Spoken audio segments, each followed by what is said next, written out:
Hi, we're here for Lesson 6 of Literary Devices. Now we've got halfway done with our lessons on literary devices, or the terms we need to know and understand to be able to discuss and analyze literature.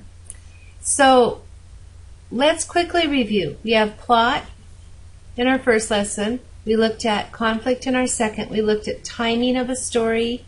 And then fourth lesson was on feeling of a story. Last lesson we talked specifically about characterization, how a writer develops a character within a story, either through direct characterization where they tell us what the character's like, or through indirect characterization when we as readers surmise what the character is like by what he says and does and how other people respond to him.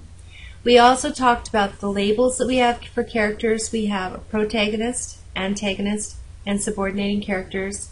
The types of characters we looked at were round, flat, static, and dynamic. And then we ended up with two terms related to characterization, which were motivation, the reason characters act as they do, and dialogue, which is the conversation the characters have within the story. So today we're going to go on and we're going to look at the narrator. A narrator is a teller of the story. The story can be told from three perspectives: an omniscient point of view, a first-person point of view, or a third-person limited point of view. So let's look at each of these and then we'll discuss them. An omniscient point of view means an all-knowing point of view. The word omniscient means all-knowing. The narrator can tell us everything about the characters, including how they think and feel. And one important thing to note is the character is not himself in the story. A first-person point of view has a character that is in the story and refers to him or herself as I and me. In a story told from first-person point of view, the reader only knows that which the narrator wishes for the reader to know. So that's really important to remember, because you might not get the whole story. You might get it slanted. You might only get half of the story. In some first-person narrations, they're credible and reliable and trustworthy narrators. In others, they're not so much. They can be unreliable and they're not always telling the truth about characters or events of the story. They may be trying to justify why they acted in a certain way or did a certain thing. Always have to be a critical reader when you have a story that is a first-person point of view. And then we have our last one, which is a third-person limited narrator. Now, a third-person limited narrator is an omniscient narrator. It's not somebody in the story, but there's a limit to what that narrator tells us because they're focused on the feelings and actions of one character only. Now let's think about Harrison Bergeron. We have, of course, Harrison. We know what he does. We know what he thinks. We have his mom and dad, who even though they have those crazy noises in their head, we know what they think and do by what they say.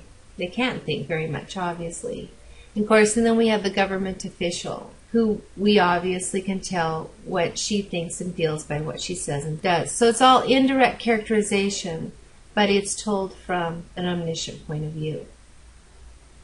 Okay, so now I'm going to have you apply some of this in our response to these notes questions. So that's all we're going to talk about. But you have to really think it through. We haven't had any yet that is first-person point of view. But once again, when we do have one, you need to be really critical when you read that as to the reliability of the narrator. Are you getting the whole side of the story, or are you just getting half of the story to justify a person's actions?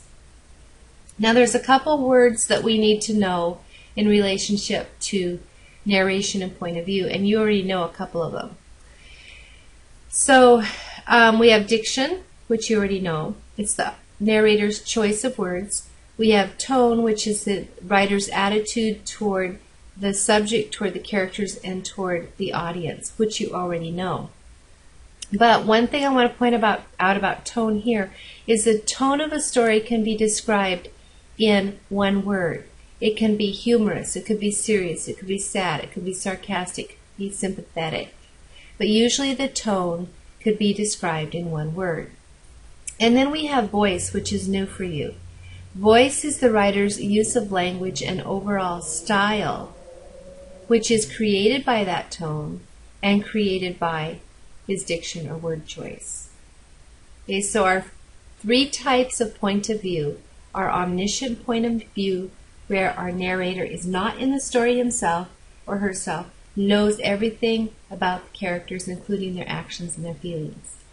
Our first person point of view, which is a person in the story who tells the story from their perspective, using the words I and me to refer to themselves.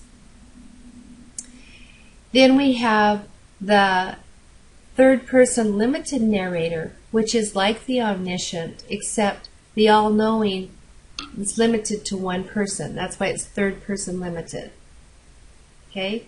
So now do your responses, go ahead and check them, and then we'll discuss this more in class, so bring any questions you have to class. See you then.